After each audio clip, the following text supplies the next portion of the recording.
Hi friends, I'm Tammy Kay, and today we're doing something a little different. We are going to be doing a three-part series called Paint and Pause. And it's about how to create more mindfulness as you paint. We're painting a daisy today. And I just want to encourage you guys because the whole mindset is to find some techniques that I'll be sharing with you guys today on how to not overthink when you paint. And hopefully that can apply to your life. You can apply these principles and you can find more peace. So let's get to painting and I will share those 5 tips with you today. Today, as we are painting our flower together, as I'm grabbing some concentrated yellow paint, I want you just to take a breath and remind yourself that we are here just to let go and to learn not to overthink the process. As we stipple in this middle, leaving some white space, you might want to do a different shape than what I'm doing. You might want to copy this exactly as I am, but the whole point is for you to take some space, take some breath, and just relax.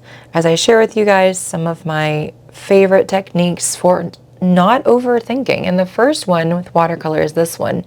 Just taking some concentrated paint like I did with the brown and just dabbing it in, allowing that paint to spread on top of the yellow. And when you start to do that, you just drop in color. You don't have any control over what's going to happen. You don't know exactly where it's going to flow. And as I dry this later, you'll see how this subtle brown is actually more intense. It's just mixed in and you don't see it until I dry it. So now with this center here, I want to add in a little green. So we're still going to drop in that color. It helps you not to overthink because you can't plan, you can't control where it's going to go. And there's no choice of I'm going to keep the color right here because it's just going to do what it's going to do. So now I've got a slightly larger brush, you could say a number 10 or so, and we're just going to use a color that may not make sense. This very light blue. We're going to go from the outside in, and we're just going to draw those petals in. You can see those bleeds that are already happening. That's not something that I've planned, it's just going on and we're embracing it. That's part of mindfulness, and this is also part of just not overthinking the process because I've chosen a color that doesn't make sense for a flower. It's a white flower, right? But we're using that light color, and that's emulating the white in watercolor. Also, with the bleeds, you really can't control a lot of things here. So just embrace it, let it be. That's part of this whole process. If you want to add in more petals, you can. And if you want to try this one again with crazier colors, go for it. But the idea is that we're doing something that doesn't make sense to our brain and we're not fixing it, especially with the bleeds. We're just noticing the bleeds are happening, we're embracing them, and we're going with it. So now I've washed my brush and I'm going to grab some more green. And you can see I'm just swirling the paint. Just pay attention to the things you're noticing. We're going to add in a nice little wonky stem in the middle of the page. That might bother some, but we're just going to let that go because we're here just to have some fun and to try something new, try something relaxing. So I'm going to add in some leaves.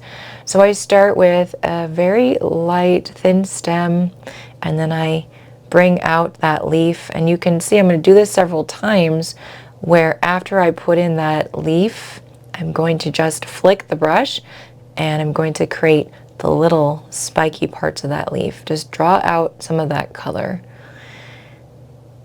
Don't forget to take a breath also. This whole process is about just doing and just putting brushstrokes on paper. That's why we kind of speed it up so that we don't think too much about where to place something. And if we put it in a place we weren't expecting, we're not going to beat ourselves up about it. We're just going to keep painting because the whole process is to learn as we go and to accept whatever happens. So a few more of those leaves. I love adding in that really light green, and don't feel like you have to correct everything. I did make the stem longer here just because I felt that it felt right. But that doesn't mean you have to do things exactly how I'm doing them. I've got a smaller brush here, once again, taking some runny paint, and I'm just splattering. That's another little tip. Use splatter on your painting. to help you not overthink. It's going to go wherever it goes, and you just work on embracing it and being okay with it, accepting it as part of the painting. It also is really fun. So a little bit more yellow in that middle just to brighten it up a bit. And you know, one of the things in this process is, another tip is just the waiting as a technique where you're waiting for things to dry so you can add other layers. Now, the waiting isn't always fun, and you can see here that this dried pretty quickly. Sometimes it won't be completely dry, but that's okay too. We're experimenting. We're just adding some darker green, and we're just seeing where that paint goes.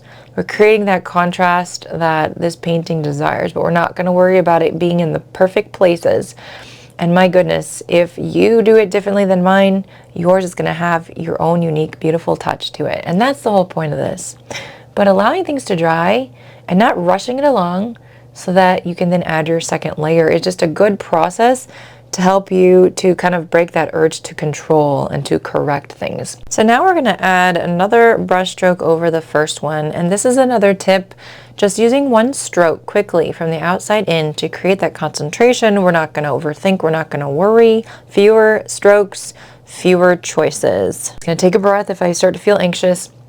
I'm also going to let that middle just start to bleed. I know it's going to happen, so I have to lean into it. My only other choice is to get frustrated, and that just defeats the purpose of this whole painting. Friends, I hope you enjoyed this with me.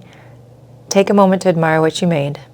I hope you enjoyed this different tutorial. It will be a series, and so look out for it next Thursday for part 2.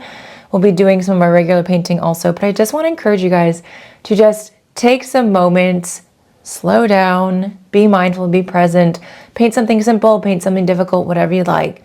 But to be able to just kind of let go of all that stressful thinking and enjoy the moment. That's why we are here. My mindfulness mail is going to be sent out during the weekend, so make sure to sign up today or tomorrow if you'd like to get on that. That's with Patreon.